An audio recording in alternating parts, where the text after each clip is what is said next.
Hello, good morning. Today we are planning to discuss about the CICU, Coronary Intensive Care Unit. Then, what is acute myocardial infarct? Acute myocardial infarct is a major health problem, relatively high mortality and morbidity rate. Although the mortality has been reduced due to the high technology, still the cardiovascular related problem is the major problem. It's accounting for 24.5% of all the death. Coronary heart disease is the major cause of these deaths. There's much progress in the management of acute myocardial infarct, but when we have to get a statistical data, most of the deaths are occurred in the pre-hospital phase. To reduce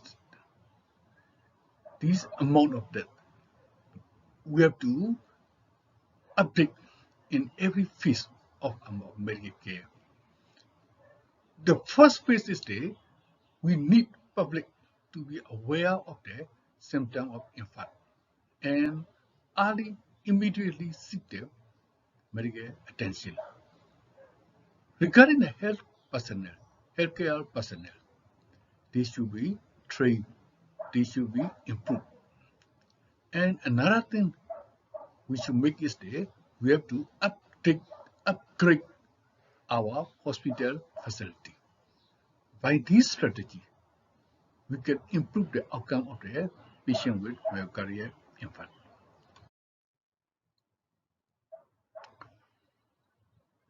What is the pathology of the acute myocardial infarct?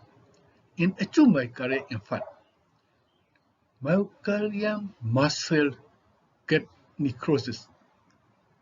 When the heart muscle necrosis inadequate or interrupt the blood supply through the coronary vessel, maybe due to the coronary occlusion or thrombus.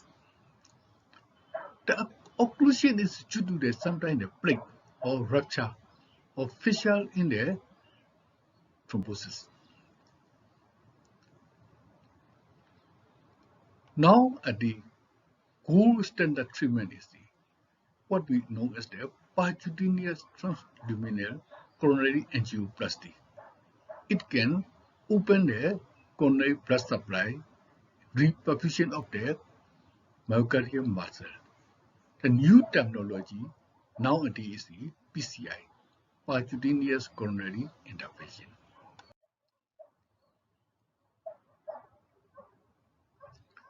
And as we have discussed earlier, we should improve, we should get knowledge, we should educate phase by phase. The first phase is at the level of the general practitioner or family physician. Whenever patient has a suspicious sign and symptom of the acute myocardial infarct, the family physician should follow these guidelines. Ask the patient to swallow the aspirin and give the subcutaneous glycerin trinitrate coronary vasodilator.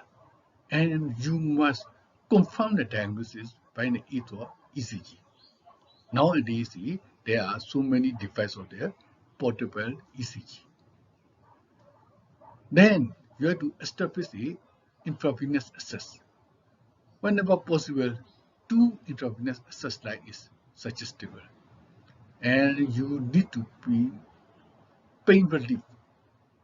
The best pain relief for a patient with coronary problem is the morphine. Another thing you have to remember is never use intramuscular drugs. It can cause hematoma because of the thrombolytic therapy.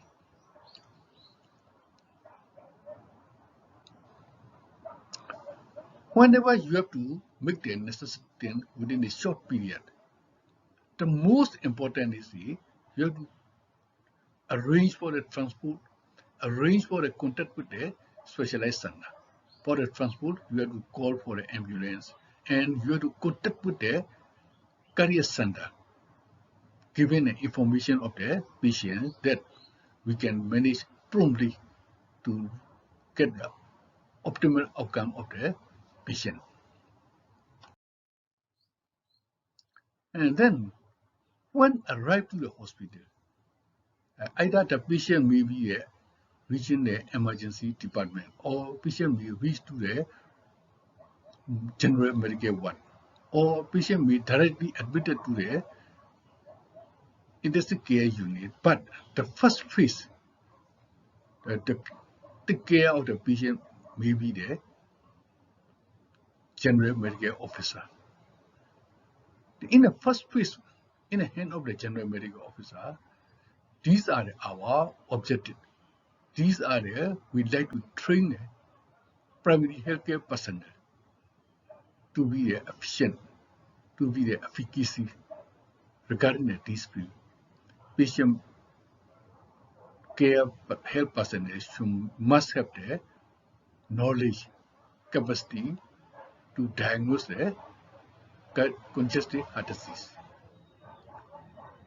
And patient, if patient is the acute myocardial infarct, the healthcare personnel can be early identified and diagnosed. And whenever necessary, which type the patient should be referred to the cardiology specialist. And if necessary, he must have trained technology as well as the knowledge basis of the cardiopulmonary resuscitation. And then patient is taken care in a coronary intensive care unit. Coronary intensive care unit is more specialized intensive care unit, not the general intensive care unit. They are only designed to treat the patient with a cardiac problem.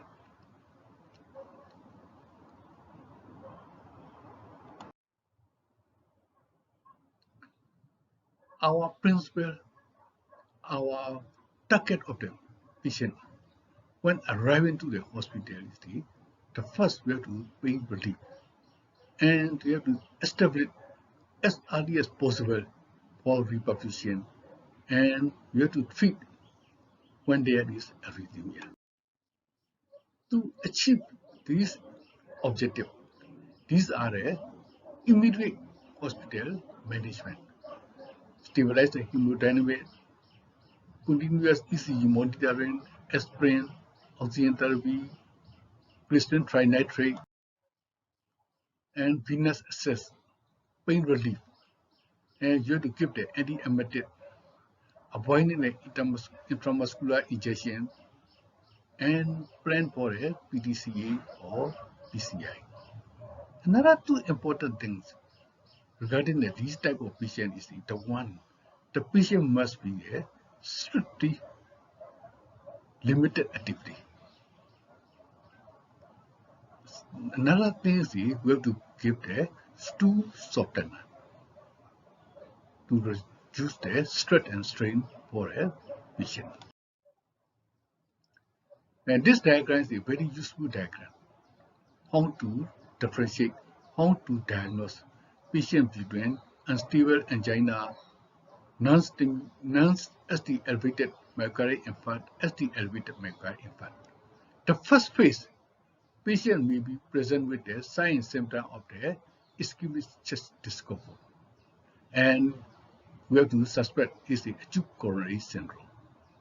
Then when we have to take the ECG, two types of patients, some of the patients may have the ST elevated, some may have the no ST elevation.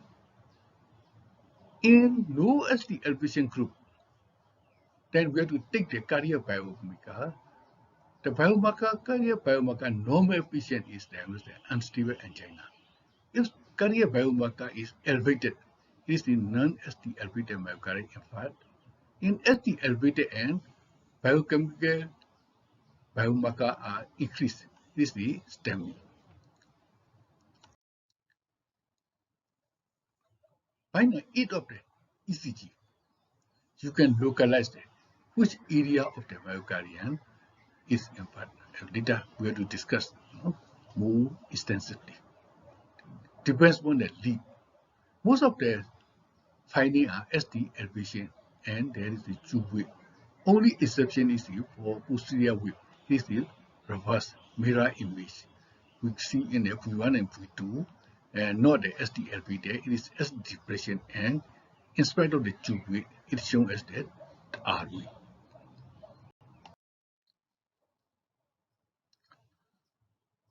Now the concept is the very quick and immediate reperfusion strategy. Early reperfusion is crucial because time loss is equivalent to a myocardial loss. The thrombolytic therapy, it is in the previous very popular one, but nowadays we can have the PCI, interventional therapy, better, most promising result, and these thrombolytic therapy is only in a unit where there is no cardiac center.